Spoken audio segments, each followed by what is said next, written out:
नमस्कार दोस्तों, आज विशेष के इस अंक में आपका स्वागत है। आज हम बात करेंगे कि क्या मोदी राहुल और अखिलेश से डरते हैं।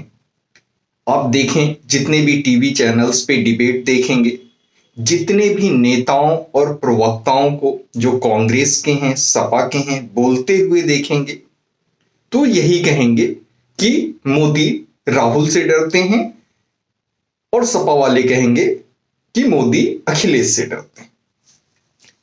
कितनी सच्चाई है इस बात में, कितना यथार्थ है इसमें। तो आज मोदी जी राजनीति के जिस मुकाम पर हैं, बहुत कम लोगों को, कम नेताओं को ऐसा मुकाम हासिल होता है, और हासिल तो किसी को नहीं होता। ऐसा मुकाम परिश्रम से, मेहनत से, लगन से बनाना पड़ता है। तो आज मोदी जी किस मुकाम पर हैं भाई? आज मोदी जी उस मुकाम पर हैं जहां वो अपनी पार्टी के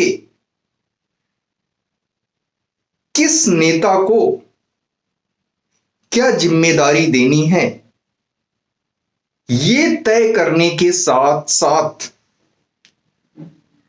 वह यह भी तय करने में पूरी तरीके से सक्षम है कि विपक्ष में किसको बैठना है या किसको बैठाना है। विपक्ष में बैठाने का मतलब ये नहीं कि किसी पार्टी को हरा दिया और वो विपक्ष में बैठे ना, यहां पे ये मतलब नहीं, इस समय ये मतलब नहीं। कहने का मतलब ये है कि जो उनका विजन है, जो उनका लक्ष्य है भारत को लेकर के, तो वो सारा फोकस, सारा ध्यान उस लक्ष्य प्राप्ति पे केंद्रित रखना चाहते हैं और रखते भी हैं। इसके लिए विपक्ष ऐसा होना चाहिए जो उनके लिए चुनौती ना बने। राहुल हुए, अखिलेश हुए, ऐसे ही विपक्ष हैं। अब ऐसे विपक्ष क्यों हैं? जो इनके कारनामे हैं, जो इनकी कारगुजारियां हैं, जो इनके बयान हैं, वो मीडिया और सोशल मीडिया के माध्यम से घंटे के हिसाब से, मिनट के हिसाब से, दिन के हिसाब से जनता तक पहुंचते रहते हैं और जनता अवगत रहती है कि ये क्या है, इनकी सच्चाई क्या है, इनकी असलियत क्या है। और इनकी इसी सच्चाई और इसी असलियत को जनता तक पहुंचाने में जो ऊर्जा और जो समय लगता, वह मोदी का बच जाता है। इस वजह से मोदी आज विपक्ष को खुद ही चुनते हैं। अखिलेश ही हो विपक्ष में, राहुल ही हो विपक्ष में, जिससे वो सारा का सारा ध्यान, सारी की सारी मेहनत अपने लक्ष्यों पर लगाएं। तो ये बात है। अब एक तरफ से आप देखें, एक और नेता है हमारे केजरीवाल जी, उनकी पार्टी, केजरीवाल की पार्टी के लोग भी कहते हैं मोदी तो केजरीवाल से डरते हैं। उनकी पार्टी के जो नेता हैं, आतिशी मारलेना हो गई, भारद्वाज हो गए, संजय सिंह हो गए, सभी यही कहते हैं। आप मुझे ये बताएं, जितने भी मैंने नाम गिनाए, इसमें से कोई एक ऐसी शख्सियत है जिसमें नेता बनने के गुण हैं? सिर्फ आप सत्ता पक्ष पे प्रहार करते रहो, उसके प्रति कटु रहो, तो आप मीठे तो नहीं हो जाते, उसकी बुराई करो तो आप अच्छे तो नहीं हो जाते। क्योंकि जब आप बुराई करते हो, कटु रहते हो, तो उसमें कितना सत्य है ये बात जनता तक पहुंचती रहती। भाई आप उनसे बेहतर लक्ष्य स्थापित करके दिखाओ और उसकी सिद्धि करके दिखाओ। अखिलेश, राहुल या केजरीवाल एंड गैंग, दिखाओ करके। लक्ष्य सेट करो विकास का और उसकी सिद्धि करके दिखाओ। ऐसे इनमें से कोई नहीं है, क्योंकि इनका यह उद्देश्य ही नहीं है। दूर दूर तक इनमें कोई ऐसा लक्ष्य है ही नहीं। इनके लक्ष्य तो अलग हैं, दूसरे हैं, स्वकेंद्रित हैं, स्वयं के लिए हैं, स्वार्थ से पूर्ण हैं, राष्ट्र के प्रति नहीं है। तो आज मोदी जी चाहते हैं कि फला फला पार्टी या फला फला चेहरे, नेता तो नहीं कहूंगा मैं, क्यों नहीं कहूंगा अभी इस बात पे आता हूं। फला फला चेहरे विपक्ष में रहें, इससे उनका काम बहुत आसान हो जाता है। अब आते हैं कि हम नेता क्यों नहीं कहेंगे भाई इन्हें। अभी मैं कल एक इंटरव्यू देख रहा था डीडी नेशनल पे, फडणवीस का, देवेंद्र फडणवीस का। ही सेड कि जब शपथ विधि थी, शपथ समारोह था सरकार का, तो उन्होंने कहा कि मैंने उद्धव जी को, पृथ्वीराज चौहान जी को, शरद पवार जी को, मैंने सबको बुलाया, स्वयं फोन करके आमंत्रित किया कि राज्य के जितनी भी पार्टियां हैं, जितनी भी नेता हैं, उनमें संवाद बहुत आवश्यक है। बीच में खाई नहीं रहनी चाहिए। चुनाव आते जाते रहते हैं, लेकिन सभी नेता, उनके बीच संवाद होना चाहिए, तभी वह राज्य प्रगति करेगा। उसकी राज्य की समस्याओं को बेहतर तरीके से समझा जा सकता है और उनसे निपटा जा सकता है। इसे नेता कहते हैं। भाई इलेक्शन में उस साइड से भी दो चार बातें कही गई होंगी, जवाब में इस साइड से भी दो चार बातें गई होंगी, ठीक है, इलेक्शन गुजर गया। और जो कहने का भाव था, जो चेहरे पे एक्सप्रेशंस थे, वो दिखा रहे थे कि उनकी ये दिली इच्छा है। ये एक परिपक्व नेता, एक शुद्ध नेता की पहचान है। कटु बने रहना, आलोचक बने रहना, अपनी लकीर को बड़ा ना करते हुए सिर्फ सामने वाले की लकीर को कैसे भी करके छोटा करने की कोशिश करना। छोटा कर तो नहीं सकते, छोटा बताने की कोशिश करना। कहां बताने की कोशिश करना, किसको बताने की कोशिश करना?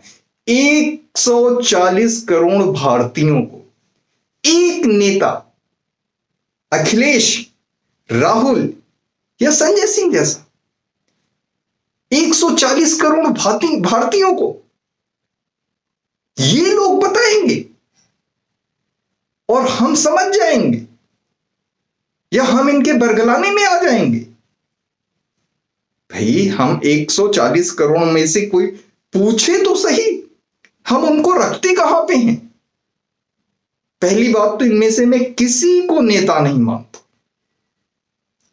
नेता का गुण होता है पक्ष विपक्ष दोनों को साथ लेके चलो, क्योंकि दोनों हैं जरूरी, ये लोकतंत्र है।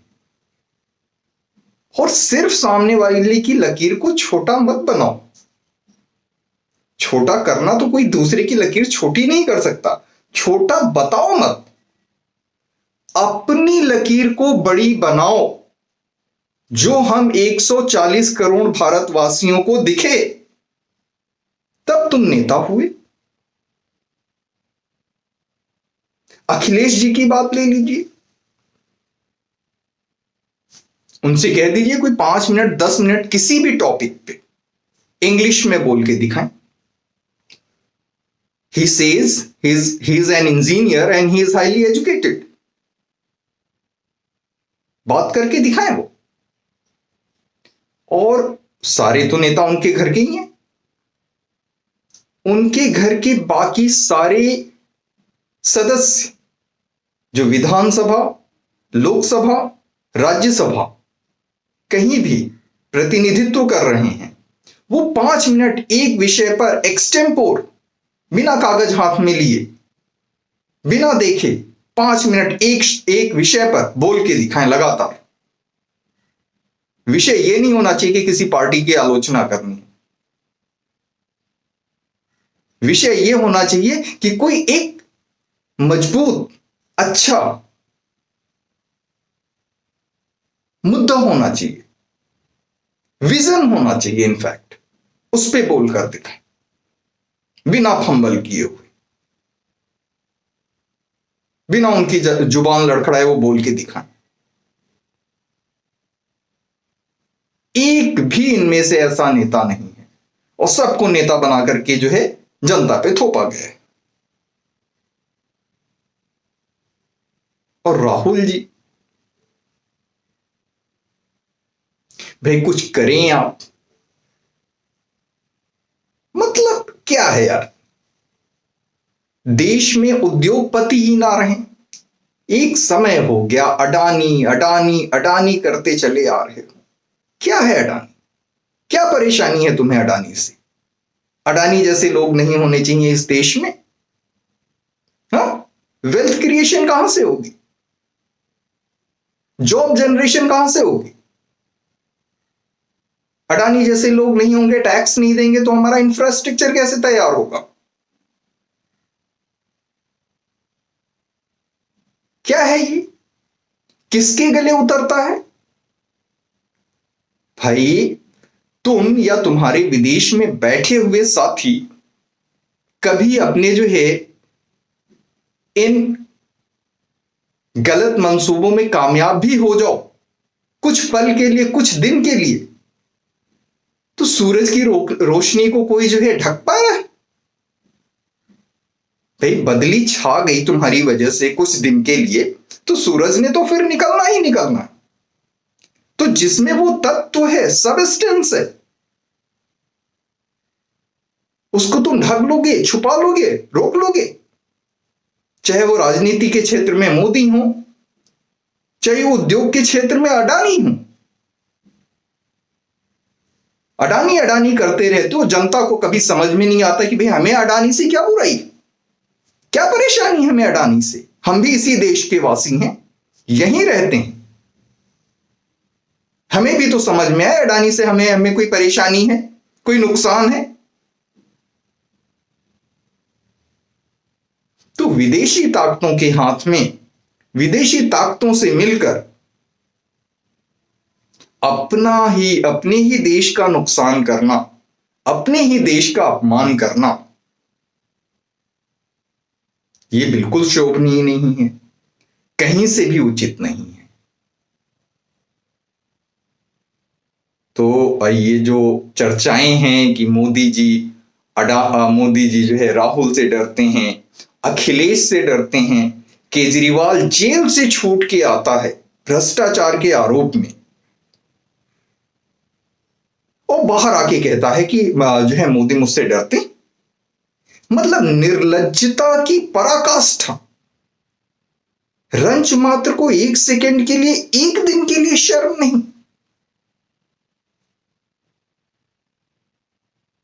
ठीक है, उनको नहीं है तो नहीं, शायद वो इसीलिए राजनीति में आए हैं कि अपनी योग्यता के दम पे, अपने कार्यों के दम पे जनता के दिलों में जगह नहीं बना पाएंगे, लेकिन लोगों के दिलों में कोई यदि बसा है तो उसकी बुराई कर करके उसको निकाल के ये फेंक देंगे उनके दिलों से। लेकिन इसमें कामयाबी, ऐसे तो कामयाबी नहीं मिलती भाई। क्षणिक कामयाबी मिल भी जाए तो ना इससे नाम बनता है, ना कायम रहता है, ना कामयाबी टिकती है। हमारे सामने उदाहरण अपार हैं। तो आज के अंक में यहीं तक, इतना ही। मिलते हैं अगले अंक में। चैनल को सब्सक्राइब करें, शेयर करें, अपना कमेंट अवश्य दें। धन्यवाद।